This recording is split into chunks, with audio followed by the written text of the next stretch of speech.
Assalamualaikum warahmatullahi wabarakatuh. Jumpa lagi dengan aku Mama Dumpling di Curga Official. Aku ucapkan terima kasih untuk kalian yang sudah bersedia mengeklik videoku. Aku juga ucapkan banyak terima kasih buat kalian yang sudah bersedia untuk like, komen, dan subscribe di channel YouTubeku ini.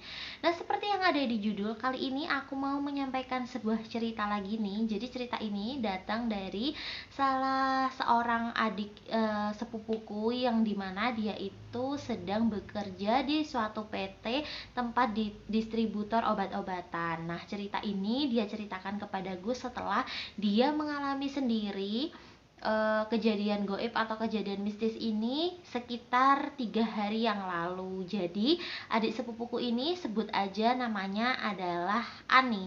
Nah, Ani ini dia bekerja di salah satu distributor tempat obat-obatan. Jadi dia itu bekerja di bagian gudang. Jadi dia menjadi kepala gudang di salah satu PT distributor obat-obatan ini. Nah, kemudian dia itu sudah bekerja sekitar 1,5 tahun di perusahaan tersebut, tapi dia baru kali ini mengalami kejadian janggal atau kejadian mistis yang dialami selama dia bekerja. Jadi singkat cerita, Ani ini bekerja biasanya pukul 7 pagi sampai 7 malam. Nah, jadi kerjanya itu selama 12 jam karena memang biasanya Ani ini sering dapat job untuk ngelembur. Tapi kalau misalnya tidak job untuk ngelembur itu biasanya sekitar jam 5 dia sudah selesai untuk bekerja. Nah, kemudian Ani ini pada selama 1,5 tahun dia tidak mengalami ada hal yang aneh, tapi banyak teman-temannya merasa ada hal yang aneh. Salah satunya adalah terletak di kantor Ani, yaitu bagian kamar mandi. Tapi si Ani itu tidak mempercayai bahwasanya dia belum merasakan sendiri dan belum mengalami apa yang teman-temannya alami. Nah, makanya dia itu masih mempertimbangkan yang teman-temannya bilang itu apakah benar ataukah tidak. Nah, singkat cerita, Ani mendapat cerita dari salah seorang temannya bahwasanya pada suatu hari temannya Ani ini sebut aja namanya adalah Ratih. Nah, Ratih ini dia sedang bekerja, yang kemudian bekerjanya itu adalah mendata obat-obatan apa saja yang masuk di hari tersebut. Nah, kemudian si Ratih ini merasa ada yang memperhatikan dia dari bilik sebelah. Jadi karena itu adalah gudang, jadi gudangnya itu kolom-kolom gitu. Jadi seperti ada barisan barang-barang yang kemudian menjadi lorong-lorong kayak gitu. Nah, akhirnya si Ratih ini merasa ada yang memperhatikan, tapi Ratih cuek. Nah, kemudian 2 hari berlalu, Ratih tetap merasa ada yang memperhatikan dia. Sampai akhirnya Ratih ini merasa tidak nyaman karena dimanapun dia berada, dia selalu merasa dihantui atau selalu merasa diperhatikan. Nah, Ratih ini akhirnya menemui si Ani, mengatakan bahwasanya kok seperti ada yang melihat ke arahku terus-menerus. Nah, Ani merasa tidak ada satupun hal yang aneh. Bahkan Ani sampai melakukan pengecekan CCTV dan tidak ditemukan salah satu apapun yang mengganggu Ratih. Akhirnya Ratih ini tetap bekerja tapi dengan perasaan yang was-was. Nah, kemudian Ratih ini suatu ketika ke kamar mandi. Nah, ketika kamar mandi, Ratih ini merasa seperti ada orang yang ngintip. Padahal posisi kamar mandi yang Ratih pakai atau posisi kamar mandi di perusahaan tempat Ani bekerja itu semuanya tertutup dengan tembok. Jadi tertutup dengan tembok ditambah lagi dengan pintu. Jadi tidak ada celah ataupun ventilasi tempat di kamar mandi itu. Nah, kemudian si Ratih ini merasa tetap ada yang memperhatikan setiap hari, setiap saat dia merasa tidak nyaman dan merasa terancam. Akhirnya si Ratih memutuskan untuk bertanya kepada Pak D-nya dia, yang kemudian cerita dari Pak D-nya ini disampaikan kepada Ani. Nah, akhirnya Pak D-nya Ratih yang merupakan salah seorang yang bisa atau salah seorang indigo nih yang bisa menceritakan secara detail apa aja yang terjadi, kenapa Ratih merasa ada yang menguntit atau ada yang mengikuti. Nah, akhirnya si Ratih ini mengetahui ternyata selama ini yang memperhatikan dia itu adalah jin penunggu gudang tempat Ani bekerja. Nah, kemudian si Ratih ini bercerita kepada Rani, ternyata di gudang kita ini ada jinnya, ada penunggunya, yang dimana dia itu menunggu dan selalu memperhatikan kita. Tapi si Ratih tidak diceritakan secara detail oleh Pak D-nya bahwasanya tugas dari penunggu gudang ini tidak hanya menunggu, tapi dia juga jahil kepada beberapa karyawan. Nah, kemudian akhirnya Ratih mendapatkan seperti doa atau seperti amalan yang kemudian dia amalkan agar tidak diganggu oleh jin ini lagi, dan dia dapat dari Pak D-nya. Nah, kemudian singkat cerita, tiba saatnya Ani yang mendapat job. Dia mendapat waktu lembur yang biasanya dia dari jam 7 pagi ke jam 7 malam. Dia mendapat lembur 1 jam lebih lama daripada biasanya, jadi dia pulang jam 8 malam. Nah, pada waktu itu Ani merasa ya semua baik-baik aja, biasa juga dia pulang jam 7. Kalau misalnya cuma maju 1 jam, apalah artinya, kata Ani. Nah, kemudian si Ani ini merasa aku kayaknya gak butuh teman, katanya, karena memang beberapa temennya juga ada yang lembur, cuma beda divisi.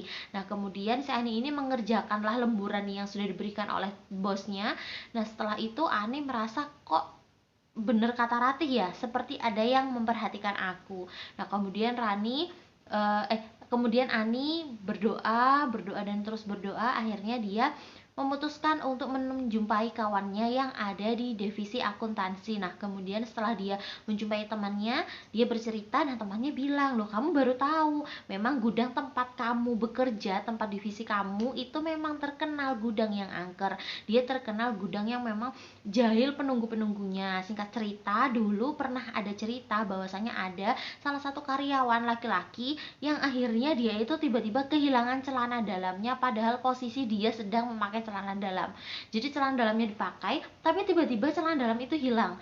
Nah, ternyata setelah diketahui, si karyawan ini, si laki-laki karyawan ini, dia itu sering jahil juga. Jadi dia sering mengata-ngatai atau sering berkata, "Sini kamu kalau berani nampak, sini kamu kalau berani nampak." Nah, seketika itulah juga ketika dia berkata seperti itu, celana dalam yang dia kenakan tiba-tiba hilang. Akhirnya dia izin pulang, dan semenjak saat itu dia memutuskan untuk nggak lanjut bekerja lagi di situ karena entah ketakutan atau apapun itu, kata si Ani. Nah, kemudian Ani ini kaget mendengar cerita itu. "Oh, aku selama kerja di sini nggak mengalami hal yang aneh," katanya. Nah, kemudian temennya si Ani ini bilang, "Nanti kalau kamu mengalami hal aneh, kamu cerita aja ke aku, nanti aku jelaskan semuanya." Dan kebetulan memang aku ini adalah orang yang bisa, kata teman Ani. Nah, kemudian benar saja, setelah pukul setengah 8 malam, akhirnya Ani memutuskan untuk bersiap-siap untuk pulang, berkemas untuk pulang.